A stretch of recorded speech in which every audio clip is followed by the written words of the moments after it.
More details about the extent of state capture set to be revealed this afternoon.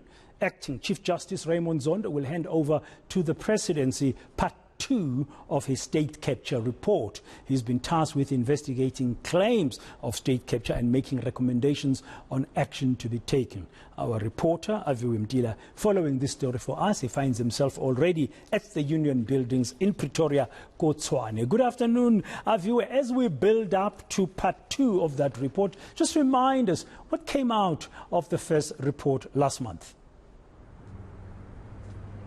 Well, we remember the ceremonial handover taking place here at the seat of power, the Union Buildings behind me at the beginning of January. Basically, it was 874 pages, Bradan, broken down into 3 volumes. The first volume containing details of SAA, second volume looking into the media companies owned by the Guptas that did businesses largely with the SOEs, and then the third volume looking at the South African Revenue Services as well as public procurement. But broadly, it detailed how the ANC benefited from the proceeds of crime.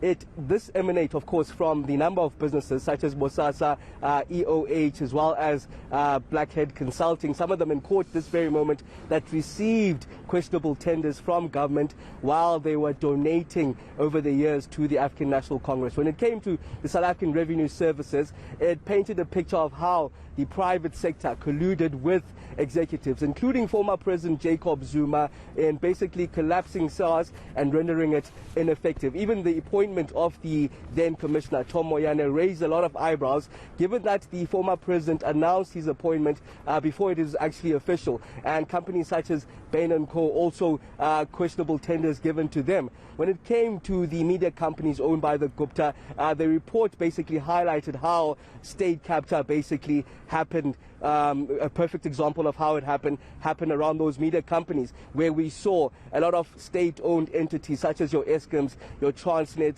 time and again pouring in millions towards the Gupta media companies. So for example, for the TNA business breakfast that happened at the SABC, time and again millions were poured in there, and also for advertising for the New Age newspaper. When it came to the South African Airways, well, the bulk of that report, over 400 of those 874 pages, detailed the rot basically within SAA. At the helm, of course, Dudu Myeni, the close associate of former President Jacob Zuma, and at the helm of SA Technical, Kekwinana, close associate of Myeni. In fact, there was a back and forth during the State Capture Commission itself, where you could see a visibly angry commissioner, chair of that commission, Raymond Zondo. Let's take a look back at that. No, but the question remains, how could you have approved a contract you did not know? Chair, I didn't think that this is a contract. I thought we were approving only the terms and conditions, not the whole contract. The whole contract would have the whole lot of things, including the price and everything. Ms. Quinana. And then the terms of conditions. Ms. Quinana, you are a chartered accountant. You are a chartered accountant. One of those moments there that many of us will remember that frustrated Raymond Zondo in that particular case. There were several others. So this second report, the second part, I mean, okay, it's a state capture report in its entirety. Part 1 is out, Part 2 is coming out. What's most likely to be in it? What are you hearing, Aviwe? Well, Brajan, there's still a lot that hasn't been unearthed when it comes to the state-owned entities and the extent, basically, of the rot and the capture of these entities. You'd remember how it was described as the honeypot of state capture, the SOEs themselves. And in fact, there was a private detective that was called in, given testimony there, basically detailing the amounts that was captured from the state. Almost 50 billion rand that he detailed over there, numerous companies that sprung from these SOEs, as well as government entities. You look just in the Free State and those allegations of corruption when it comes to the agricultural departments there, given tenders, for example, even the Estina dairy farms, or even the asbestos that are currently in court this very moment. A lot of other SOEs, for example, Transnet, 1,064 locomotives sold at inflated prices. We do understand understand that initially Transnet budgeted some 38 billion rand, but when it made the purchase, the price then all of a sudden jumped by 16 billion rand extra, and the purchase was made for 54 billion rand. Just some of the rot that we could possibly expect, even going into the likes of Eskom, the purchase of Tegeta, the Gupta-owned company there. You're told that the state coughed out at least R1 billion just for the purchase of Tegeta. So some of what we're most likely going to hear in this second installment of that three-part report.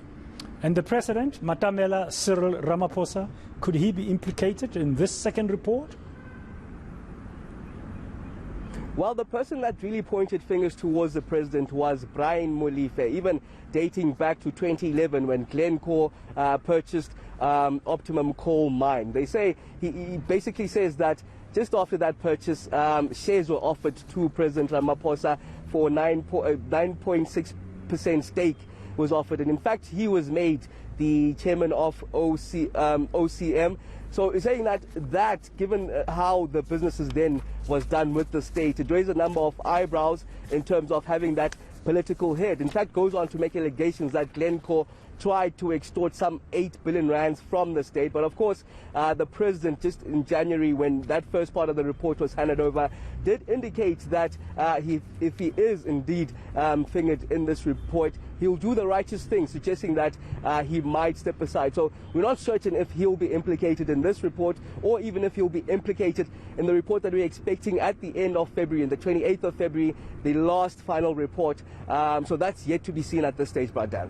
Thank you very much, Aviwe Mtila. Later on this afternoon, of course, here on eNCA, we will report to you what's been happening at the union buildings. We're looking forward to that part 2 of the state capture report to be handed to the presidency there at the union buildings.